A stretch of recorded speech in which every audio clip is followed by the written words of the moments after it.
Really is so majestic. I need to like make my own intro video because these stock ones, they're either like super techno-y insane or they're just like ethereal. I need some like Oh, video game nerdy one.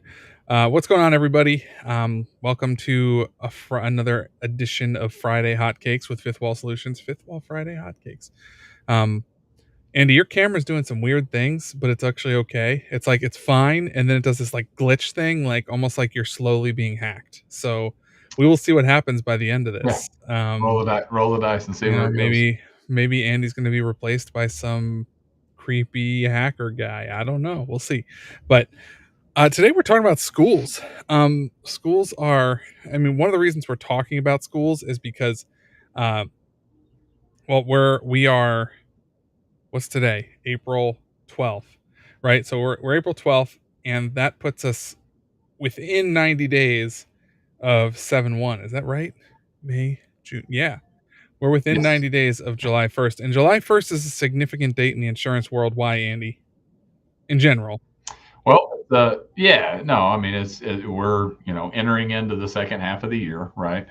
And there's a lot of education institutions that are going to set their budget. I mean, if you think, I mean, schools are on a different calendar than the rest of us. The rest of the world, their year starts, on 1/1, and a lot of times the school year starts on and budget starts on 7/1. So we've got a lot of schools nationwide that their insurance policies and budgets are set in the middle of summer, and that would be Well, their July. budgets usually get set in like late May, early June Right. because they need to be Sure. able to, But they roll right. And they over. need to be Right. able to buy that cyber insurance policy. So it's almost like it's not the best. I really think about it. It's like you should set the budget and then Right. maybe buy the policy in like August and then allow June and July to get your security controls in place to so you get the budget. Now you've got 90 days from the day the budget is set to get, you know what? This is an aside, but it's the kind of thing where I'm like, this just makes sense. Why do we always do 7/1? I don't know, whatever. Um, anyway, yeah, so we're talking about schools. And to Andy's point, schools renew their cyber insurance policies July 1st if they have a cyber insurance policy. I mean, there's always that Correct. piece. But we're going to talk. That's kind of the reason we took an opportunity to say, hey, we're going to talk about the schools. If you're an MSP listening in or you're an insurance agent listening in, you probably are very familiar with the challenge that schools present in the cybersecurity space. And there's a lot of reasons for that. Andy, you came over to Fifth Wall from an agency space. You have some experience with schools, right? Yeah, sure. Weirdly, I have two different experiences with schools. Number one, as you can see, the change in my header there. I was a fifth generation or fourth generation, excuse me, teacher for right about a decade. If you go all the way back to my great grandfather Hudson, he taught in a one-room K-12 school with a fireplace in it, right? So education is very much a background experience of the Runyon family. And then when I got out of education and I got into insurance, I worked with some schools here locally in Arkansas. Mm-hmm. Have consulted with the Arkansas Department of Education and our breach response team down there on some things. Have spoke with them at some education conferences and stuff like that. So yes, familiar with schools firsthand as a teacher, right, and an employee, but also familiar with it from a cyber standpoint as It's well. actually interesting. I think everyone on our MSP sales team taught in some capacity. Andy's got probably the most history, and being an art history teacher, that's not a pun, but Andy probably has the most history. But then I taught algebra 2, which math is my thing. I actually, like the old adage of like back in the day when teachers would carry yardsticks and it was for not just measurement reasons. Yeah. My When I was in high school, my dad bought me an engineering ruler, and I still have it to this day. And the crazy thing is, first of all, this thing is solid steel. Oh wow. This thing is made of steel, and look at these edges. Like, Hmm. imagine getting smacked with this thing. You can do some damage with that thing. Yeah. That'd be rough. But Yeah. actually, the reason it exists is so you can like hold the top of it when you're drawing straight lines, so it doesn't slide around. You know that annoying like sliding around ruler thing. So you can draw some real nice lines with Be it. But be like a great weapon for the fifth Ninja Turtle if they ever decided to go that route. Well, I keep it just in case a zombie apocalypse ever happens, you know? You never Right. know. Close range. You wouldn't use it far range, obviously. It's very short. But anyway, I digress. We all and then Wilson was a golf instructor, so he's got Right. his hands in the teaching wagon too. I don't know if Reed ever did any teaching, but he taught all us. So he taught all of us Yeah. at fifth ball. Yeah. So there you go. But in general, we all kind of have a different experience with the teaching game. But schools, I mean, I don't know about you, Andy, when you taught at schools, but when I taught at school, like they had two IT guys managing the whole Yep. school, Yep. and they weren't bad by any means, but it was very minimal. Like I don't think I needed to use MFA to log into the school portal system. Nope. I don't think I had I mean they had phishing awareness. It wasn't it I guess they technically had phishing sims, but all it really Yeah. was like in your Gmail inbox there was the you had to add an extension to your browser where there was like this little red hook and Okay. basic it might have been I don't know, it might have been one of the vendors we know of, I don't know, but you had this little red hook, and anytime you saw a phishing email, you were supposed to click that Click on hook. it. Got it. Yeah. So, Peter. Peter Savage. All right, so Peter Simons coming in. Some of my teachers used those rulers on me when I was a kid to measure how smart you were, right, Peter? Like measure your brain activity. I got you. Um, but yeah, so my experience with the technology side, and I'm sure there are some MSPs here who and agents who have tried to approach the cybersecurity, cyber insurance space with educators, and it's hard. It's really tough. So, Andy, what about you when you were in school? What you did you have any sort when you were teaching? What do you remember anything cybersecurity wise? And I'm going to date myself a little bit here, but we still had teachers that were fighting to stay on like physical grade books, right? Like I mean, we had just gone on, onto the computers for grade books and things like that. But no, we didn't have any phishing simulation. We still had people using staff email for personal reasons. I remember one time somebody sent out a staff-wide email at one of the schools that I worked at asking if anybody had any hay for their horses. That sounds very typically Arkansan, but I mean, like, I mean, they're like email etiquette. I mean, there wasn't, Yep. but I mean, we did have the two IT guys, and they were pretty much break fix, man. I mean, it was like, the Yeah. old blue hair teachers can't get logged into their computer. Go help them, or they can't get, something's messing up. What it does remind me of one of my favorite stories from when I was teaching. One of the teachers that was in the history department with it, we'll keep her name out of it to protect the innocent, right? We Sure. started school at 8:05, right? She walked into my room at 7:58 and said, "Hey, I have a PowerPoint question," right? So like, I think I'm gonna walk down there and like, fine tune this thing or show her how to present or whatever, right? And I walk in and she's got it pulled up, right? Blank presentation, nothing on it, like literally has opened PowerPoint and said, click new presentation, right? And she goes, how do I show one of these to my first period students?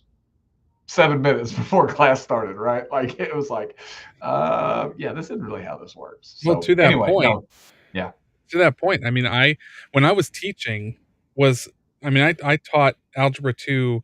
I was tutoring algebra 2 for a while, and then I actually taught in a school for just 1 year, and the reason I stopped was actually because from it was in 2019 that I started, and 2020 rolled around, and what happened then but the pandemic, right? right, So right. actually went fully remote, and one of the reasons I actually stepped away from teaching was because I was teaching high schoolers, and I literally saw them go from, like, this mental level up here of being Mhm, super excited, "Oh, man, we get to take school from home.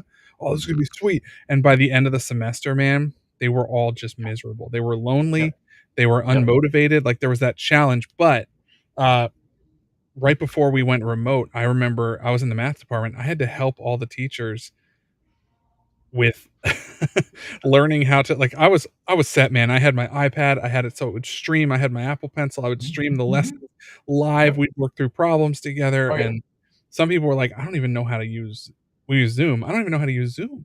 And I was like, "Oh, Mhm. man, this is" so that's that kinda leads into a really good point here is Oh yeah. Yeah.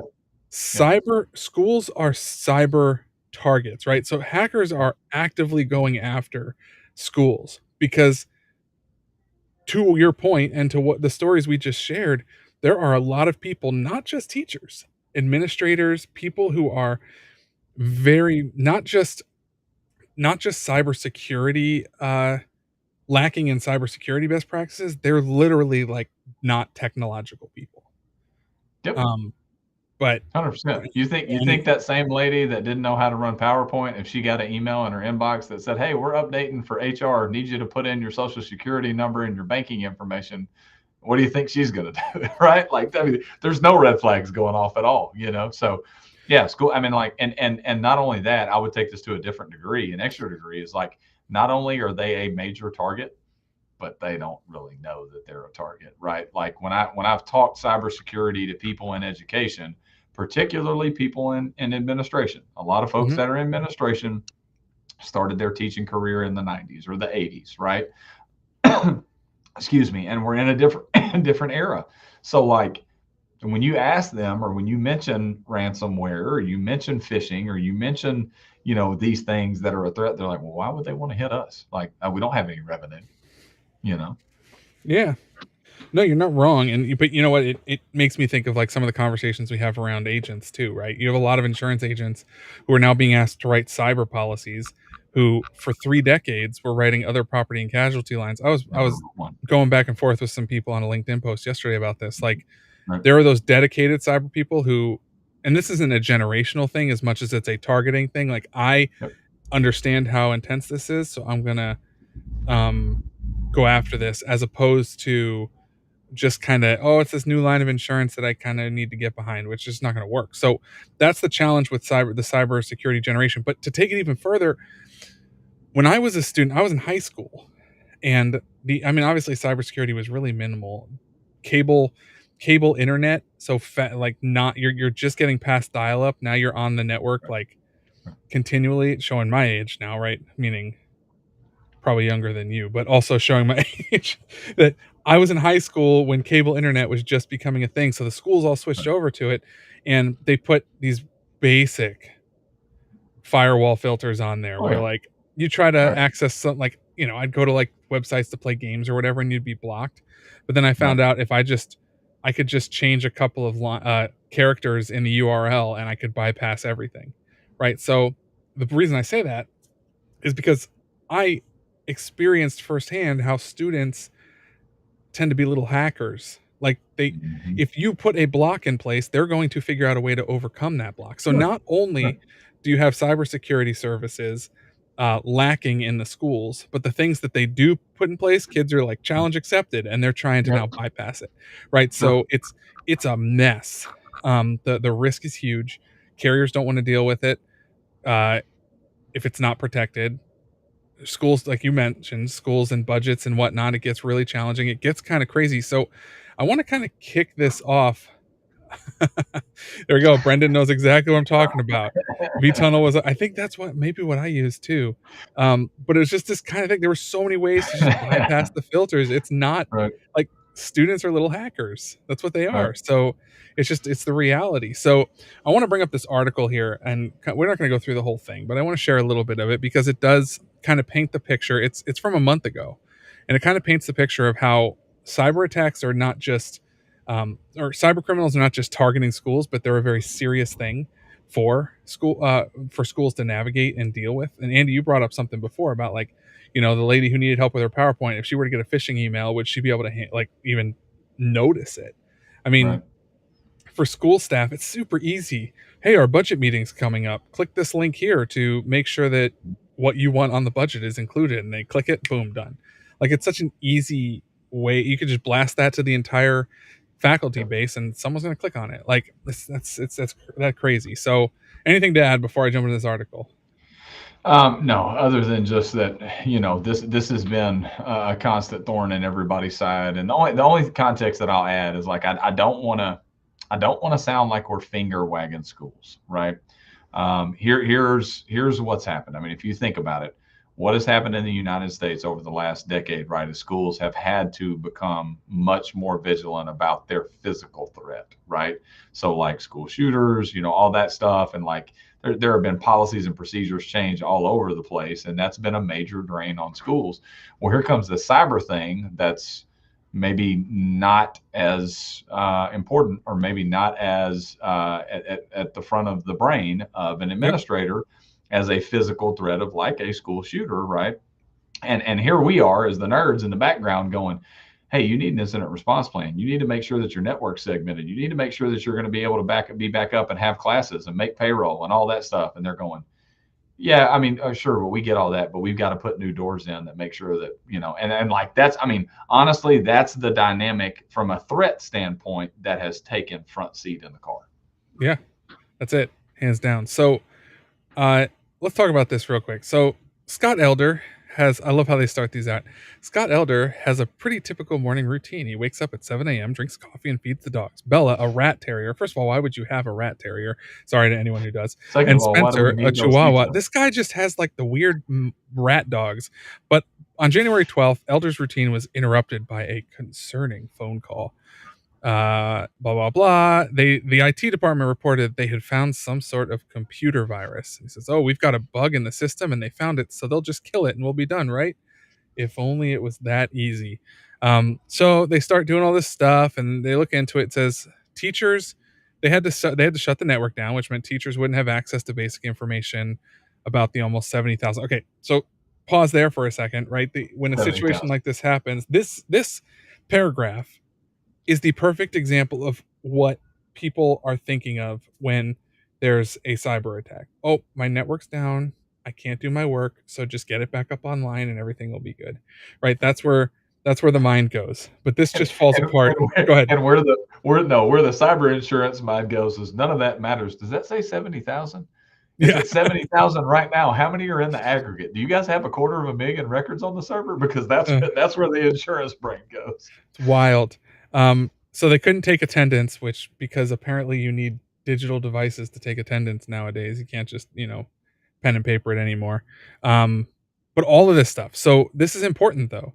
The attendance, the roster. I sound New York. The roster, um, the bus routes, everything is on the network. Imagine, I mean, the bus routes. That's like showing where these kids are living, basically. Mhm. Like, this is Mhm. important information.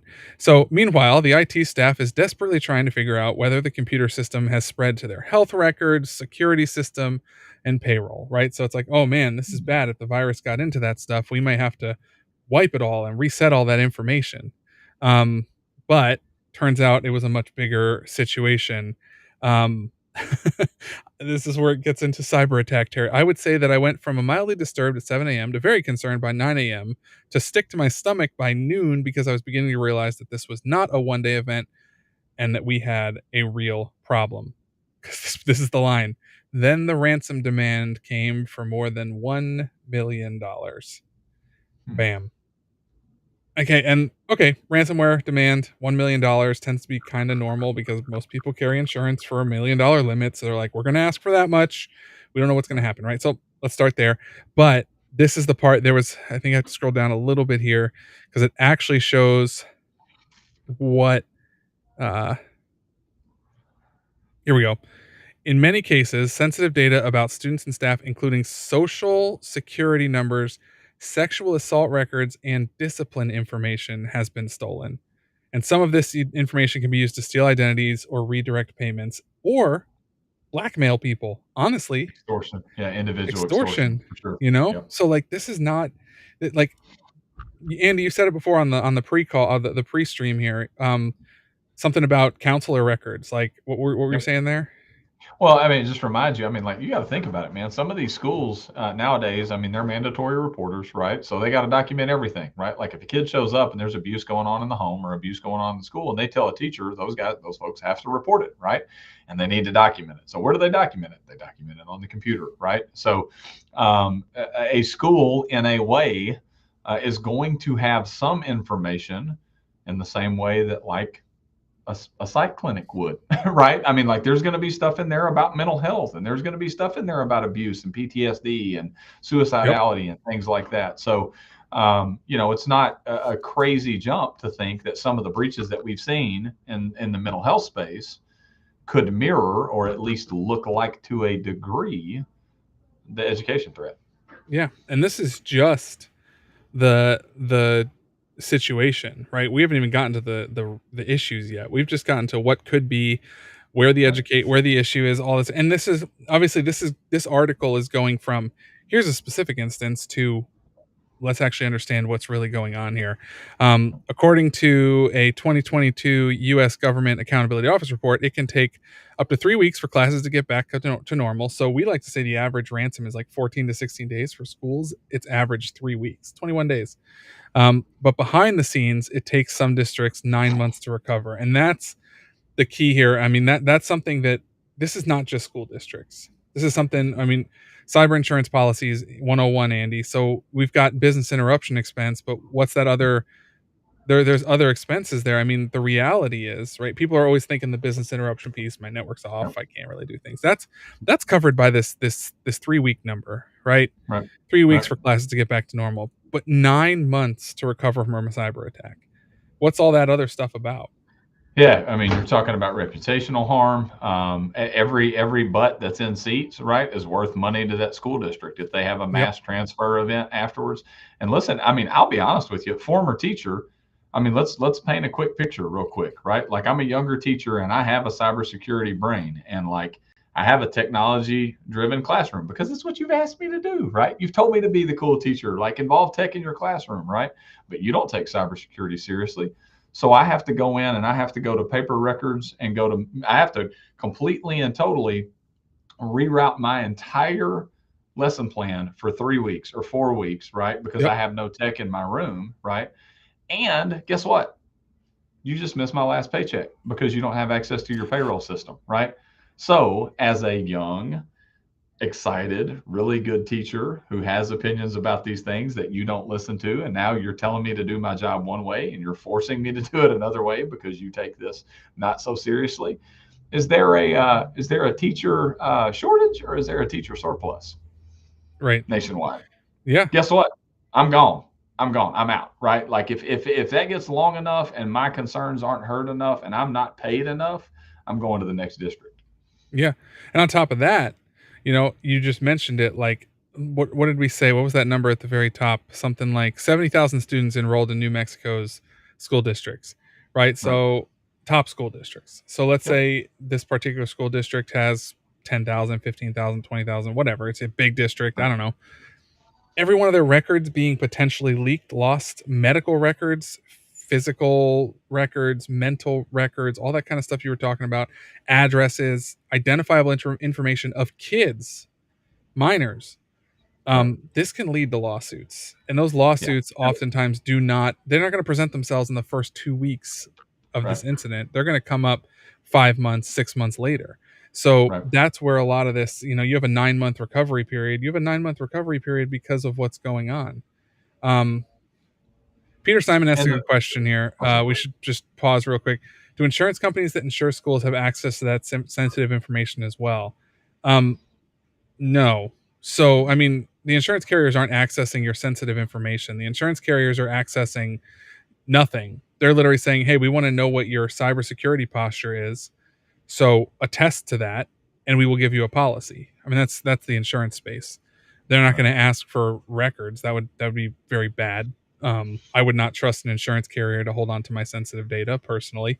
Um, I mean, I guess like you could kind of think of it if you're thinking of it like health insurance, right? Health insurance, obviously they carry information about your health, but all they're really carrying, all the insurance companies are carrying on a particular school that they insure is what their security posture is, and information, financial Revenue information, employees, yeah, things things like like that. that. Yeah, sure. So, oh, Peter's saying he's clarifying just general insurance.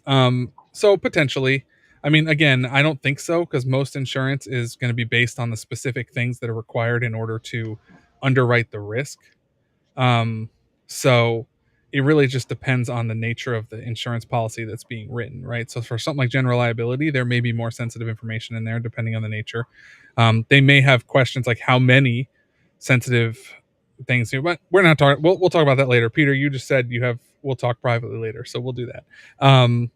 But I want to get back into this because there's some really important stuff here. First of all, we say this all the time, right, Andy? The education sector has been and continues to be heavily targeted, and there's reasons for that. There's really big reasons for that, and the biggest reason is because schools are easy targets. Oh, it disappeared.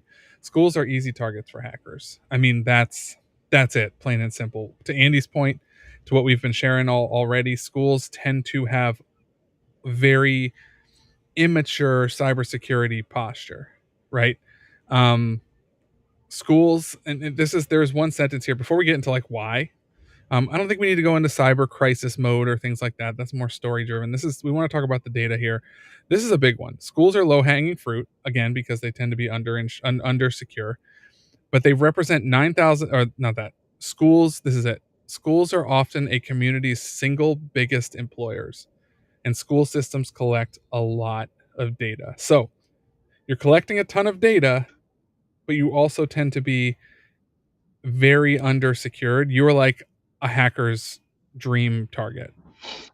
You know, like if you're carrying all the sensitive information, Andy, we were talking about it, medical records, payroll information, addresses, social security numbers, you have everything, and it's all tons of people who live in that community, and tons of kids who live in that community, and you have all of it. It's just you're setting up a major like if a hacker can get in, they've struck gold. Right? That's the situation here. That's the Oh, gravity of the situation. we did a program in a small town through the local chamber of commerce 2 years ago, right here in Arkansas, Mhm. and two of the IT staff from the district came out and they listened to us and Sissa speak. And when we peeled off at the end, we were all eating after the deal, right? They came over to our table and we were just sitting there talking. They were hired in January. The old IT staff was fired at the end of the first semester, right? And they were brought in January, right?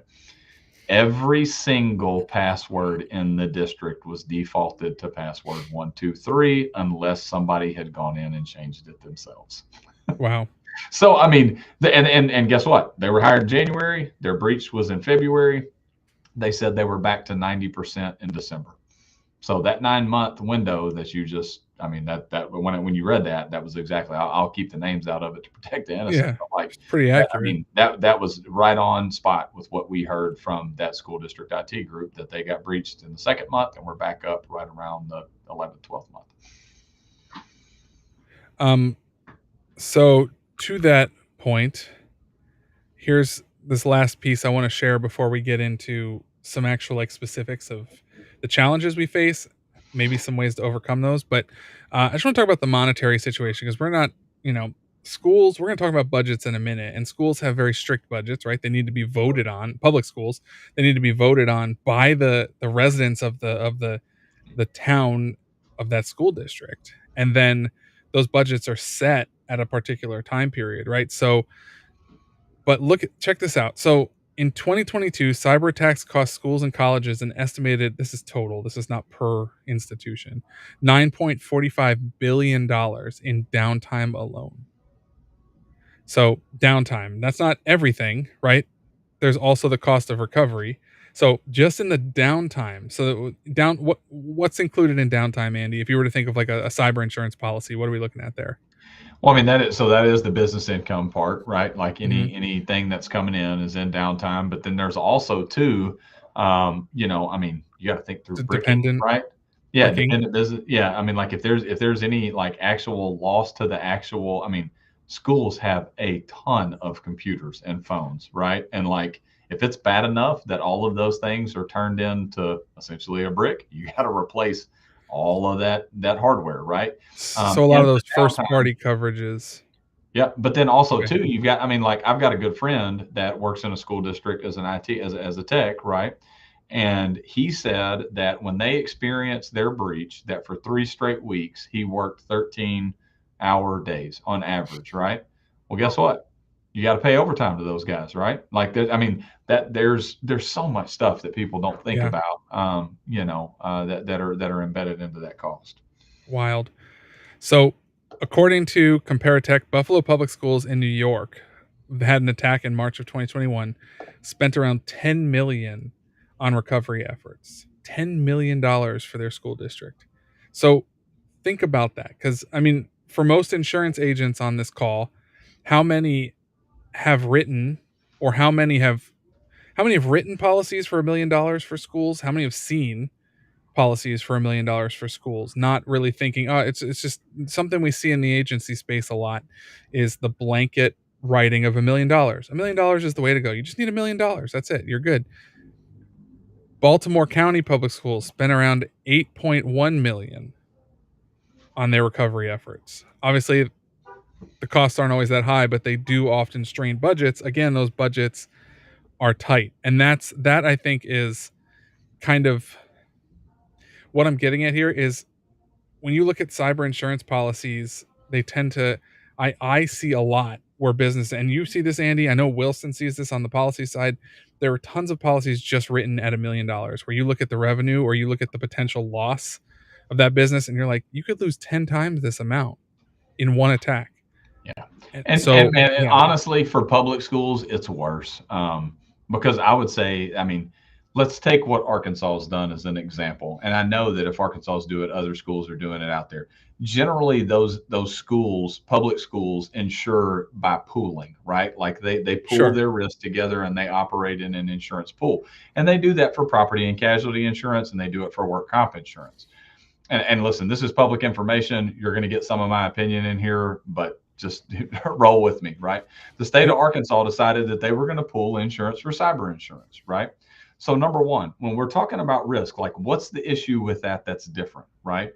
Number one, if you pool risk for property insurance, what are the odds of a cataclysmic event that affects multiple districts? You're not going to have a long track tornado that hits 8 districts, right? It's not going to happen, right? What are the odds of a cataclysmic event on work comp? Like are all the janitors going to get together and decide to go, fall off a ladder on the same day or whatever? Probably not going to happen. What are the odds of a cataclysmic event in a cyber attack that hits multiple school districts?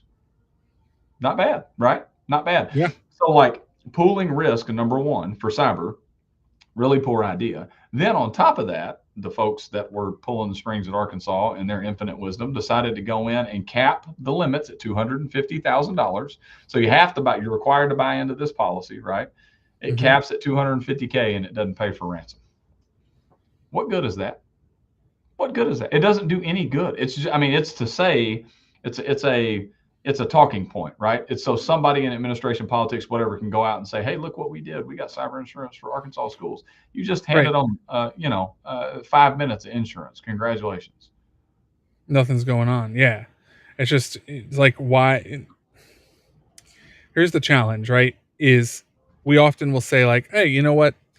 If you can't afford a full comprehensive cyber policy, I guess it's better that you have something," right? But Sure. in this case, first of all, I don't believe that statement at all. But in this case, Right. that's 100% false, right? I mean, Correct. this is the kind of thing where it's like your priorities are wrong because the whole as we just went through the whole school system is digital today. Like, yeah, you're in the classroom and you're teaching, but even now, like when school, because of the pandemic, because when schools have snow days, they don't even have true snow days anymore. Half the time Right. it's just, well, Take school's your iPad closed home and yeah, complete your assignment on the portal. and we're still going to meet in class on Zoom, right? And Right. there's everything's digital. And that's just the way the world operates today. So to prioritize other insurance over cyber, obviously you have to have workman's comp. You have to have certain ones by law, but like to just sweep to put cyber as the last possible line item and say, well, if we have it in the budget, then we'll get it. There's the problem. And that kind of brings me to the first challenge I want to talk about. We're going to talk about three challenges here and then maybe a solution. So the first challenge, budgets. Um, for anyone not familiar with the budget cycle of schools, maybe you're an MSP in the school space. Maybe you focus in on schools. You're saying, hey, look, I want to help secure schools. We work with a couple MSPs who do that, just that. Um, it's a challenge when it comes to trying to provide more cybersecurity, when it comes to having the cyber insurance conversation, because at the end of the day, schools have a budget cycle. And if you don't get in at the time they start to plan the budget, then it's probably too late. Um, Andy, I don't know if you've written schools or if you've dealt with this, where you've seen where have you seen like the budget side of things really cause issues? The budget side is that public schools particularly are massively underfunded, right? Already as it is, right? Right. That's totally different rabbit hole in Arkansas that I don't need to go down, right? But yeah, massively underfunded. So the situation that I've seen in one of our largest school districts here in the area that I live is school decided to get cyber insurance, right? Like they got educated and they went out and bought cyber insurance. Well, they Sure. come up on their first renewal post pandemic, and the question's asked, do you have MFA? Yes or no, right? I mean, you know where I'm going with this, right? Well, the answer is no, because of course students don't have email Of login, course. MFA. Sixth grader doesn't have a cell phone, right? Um, so they answer no, and their premium went from $20,000 to over $50,000 in one renewal. So at that point, the IT person and the budget person within the school district have to meet together, and they go, look, that's $30,000. We can hire almost another teacher for the cyber insurance increase. So they just canceled the policy. Which, in all honesty, when people don't implement MFA, which is often a free tool, Mm-hmm. like obviously you sometimes you have to, I mean, for organizations like schools, it's not necessarily free because maybe you need some sort of higher level MFA platform, right? But at the same time, compared to a lot of these other cybersecurity tools out there, even if it's just like, hey, we need MFA on email. Well, guess what? Most schools are using Outlook or Gmail, like the student version of those things, which has MFA built in. So it's like the kind of thing where it's almost like they don't even want to deal with the inconvenience of Right. cybersecurity, right? It's not just the oh, we don't have it in the budget. I mean, something like MFA, it's not that expensive. And Well, so $30,000 difference from policy where it's like, hey, if you went in and just enabled MFA, way cheaper now, right? There's that side of things. So I don't know. It's so the budget piece is very frustrating for a lot of people. So on the other side of that, what is the solution? I mean, my thought process, and Andy, you've dealt with this, I know firsthand, I have. Um, you got to get, we say this all the time for everything, but for schools, you have to get ahead of it. And we usually do the whole 90-day window. It's like, hey, 90 days before renewal is a good time to start looking at your cybersecurity. For schools, it should be 90 days before your budget meeting. Because if your policy is renewing in July, your budget meeting's at the end of May, you now will have a month to get all the cybersecurity controls and quotes in place prior to July 1st. Whereas if you say, hey, when's your budget meeting? Oh, well, it's May 15th. Okay, great. We're going to meet on February 15th to talk about your budget and the cybersecurity and potential cyber insurance costs you might incur and how you can work that into your budget, right? I mean, that's the difference is we're not talking 90 days out from renewal. We're talking 90 days out from budget meeting. What are your thoughts there, Andy? yeah, I mean, to me, another solution is like, okay, so as a school district, we acknowledge the fact that we are not very secure in our controls, right? Mm-hmm. So Mm-hmm. we go, and I'm not dogging CrowdStrike. Like they're phenomenal at what they do. They're not cheap, right? We know that for a school district, they're not cheap. So they roll in and they give you a $700,000 quote for the whole district, and the board's going, yeah, right. There's no shot. Well, at that point, what do? Do you just go, well, we're just not going to and put any additional controls on, or do you go out and educate yourself on the services that CISA offers, right? Guess what? CISA will train your people. They'll do it for free, right? CISA will help you write an incident response plan. They'll do it for free. CISA will give you a pen test. You got to get on the waiting list, but they'll do a pen test for you, right? What about grant money, right? Do you have anybody in the district that's smart enough or cares enough to go out and look at what the local or your state level administration or federal administration? Because there's money out there right now. We just passed national law for grant money for schools to become more cyber secure. So go apply for a grant, get the funds from somewhere else. Go check out what CISA does and get free services there. Work with an MSP, maybe that has a better priced option than the national rep does. There are things to do that you can do, sorry, to work around the budget rather than just throwing your hands up in the air and going, well, that quote was too high, I guess we won't be able to do anything. Yeah, but here's the other piece, right? You talk about CISA. Obviously, there's free tools. You brought up something in there, and even before we get to that, even something like, okay, well, there are very expensive tools out there, but is there something you can do that's going? First of all, I mean, you have public school districts, you have states that are starting to mandate certain cybersecurity requirements. It's Correct. real low level. It's very broad, right? It's not like specifically you must have this exact control in this place, Right. but there are specifics. I know New York State, where I live, they're starting to release. They have released very specific security requirements for schools to follow. Yep. Um, and this leads to another challenge: is understaffed IT. Right? I Yeah. brought it up when I was teaching. I had 2 IT people in my whole school, 2, and they were your typical IT person, socially awkward, very hard to carry a conversation with. Well, one of them was, one of them wasn't. Like one you could only get a hold of if you emailed. The other one was like out eating lunch with everybody, very present. Like it's just kind of funny dynamic. But at the same time, there were just 2 of them. You have 4 people now who have a problem at once. You know, it's that simple. It's like Well, you and they don't. And to take that a step further, you have schools not just struggling with budgets, but then they're also not prioritizing IT. And then you're saying, "Hey, go check out CISA. CISA's got all these things for you." Who's going to do that? yeah.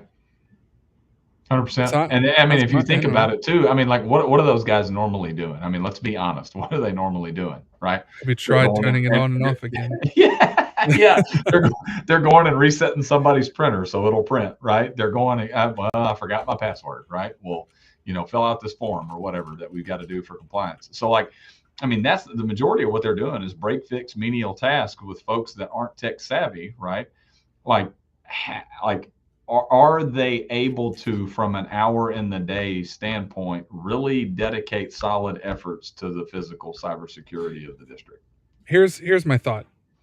So a lot of MSPs we work with use ticket systems, right? They have tickets. They, if you have an issue, you fill out a ticket, you make it work, right?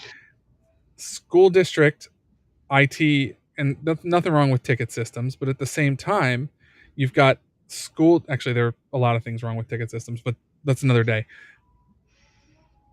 You have a school district or a school building where there's 2 IT people working in that school. They have a ticket system, and when you submit a ticket, it doesn't get resolved for a week. That shows how backed up they are with just simple menial cyber. No, I'm not even gonna call them cyber. I'm just gonna call them computer help requests, right? So just the sheer thought of saying, "Hey, you got to get in there and upgrade your school's cybersecurity." They don't have time for that because they're spending all of their time doing these menial tasks that most of the time are very, very, very simple to fix.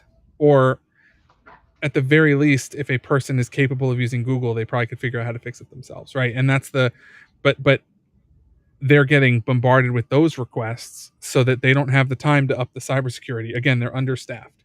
Um, so you have budget issues, you have not prioritizing IT, and then you have this last piece, which is the antiquated IT, or antiquated IT is the wrong word, antiquated systems, right? I mean, the computer system. I remember when I was in 6th grade, man, our school finally upgraded their computers, and they had those cool Macs, like the ones where it was like the computer was built. It was basically like the OG iMac, right? So you had the computer was built in to the monitor, and it came in like 6 different colors. And I mean, I know they did that again, like when they re refreshed the iMac series, and now it's all those cool colors.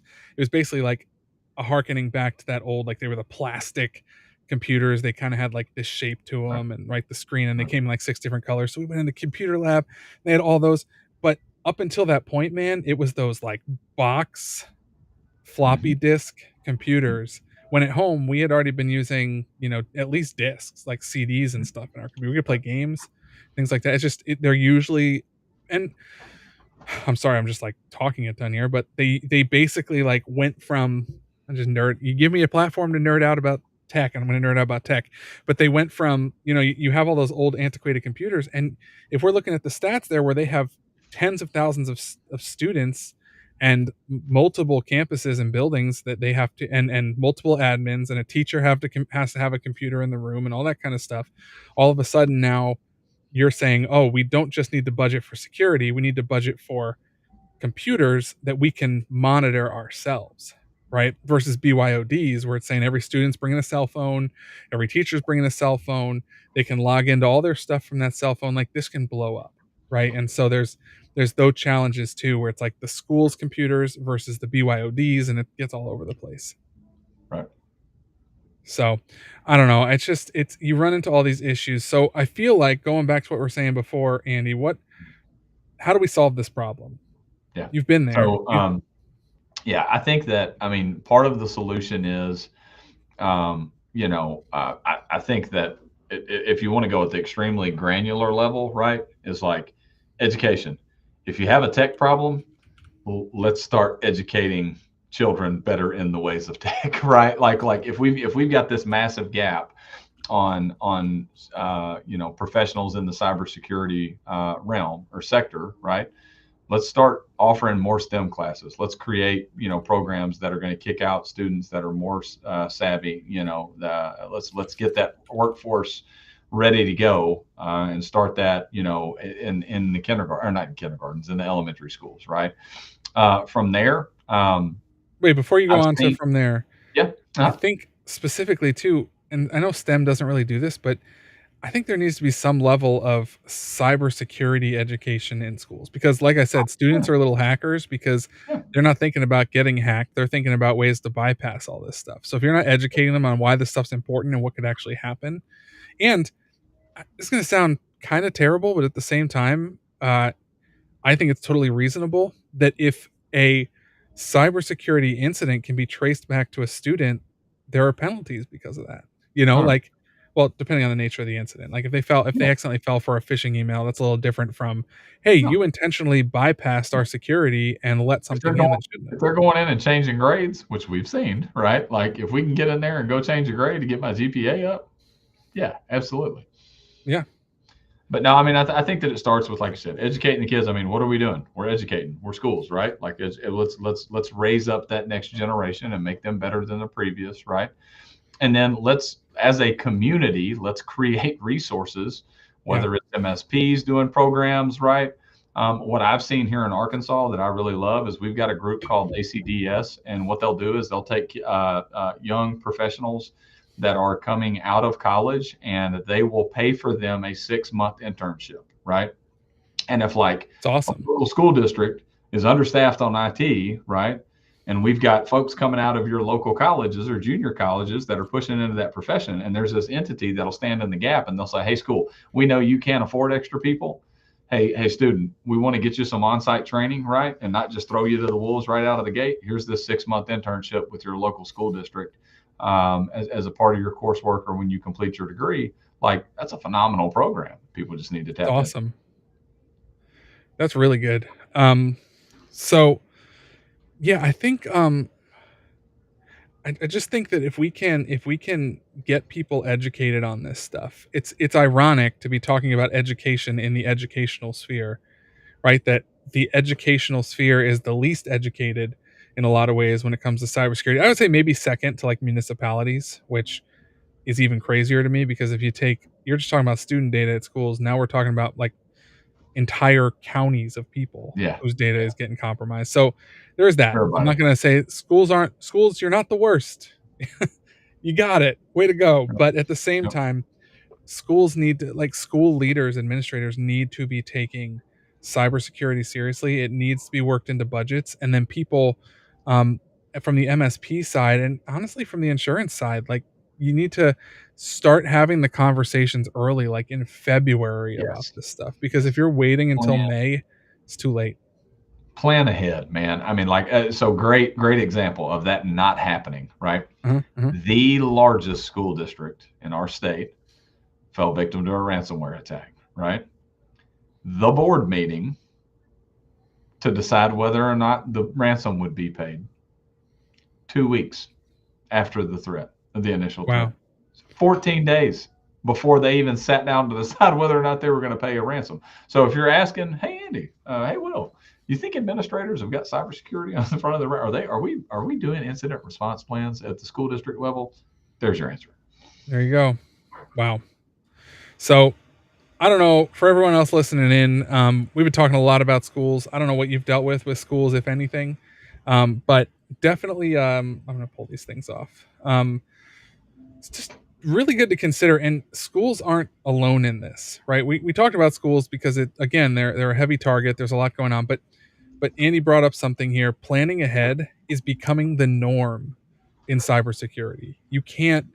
you can't be reactive anymore. It's just we're getting to a stage now where if you are playing the reactive game, you're going to fall behind because clients are going to have to you're going to lead to more client frustration. I'm not going to say dissatisfaction. I think you're probably doing a great job, but the client is often getting surprised. We'll call it surprised, blindsided by cybersecurity requirements from insurance carriers, and then you're now having to implement something on an emergency timeline, which means you're charging more for it. The client's paying both for an emergency project and a security control they weren't planning for, and potentially their premiums going up. This is stressful. And when we're thinking of the monetary side, it's so important to plan ahead. That's what this is all about. And I think just in general, in the stage that we're moving in, the way things are going, schools are a great way for us to understand how this whole planning ahead thing actually plays out. Because if you don't plan ahead, you're going to miss way too many opportunities. Yeah, You and miss no, I 100% of mean, the shots you don't take. Wayne Gretzky, Michael Scott. Michael Scott slash Michael Scott. Yeah, and I mean, like the old Sun Tzu's quote, like know where to strike, right? There's that old story about, the guy that goes and fixes the boat and only knocks on the boat one time and charges the guy 10 grand. He's like, 10 grand. He's like, what am I paying you 10 grand for? He was like, well, you're paying me $1,000 for the part and 9,000 for knowing where to hit, or whatever, right? Yeah. Know where to strike. And like, I mean, I'll tell you right now, I mean, our job at Fifth Wall is not to get on here and shill for any particular carrier or company or anything like that. I will give you some pearls here. Our primary carrier that likes schools, right? They want to see MFA. And where do they want to see MFA? They want to see it on remote logins. They want to see it on privileged accounts, and they want to see it on email.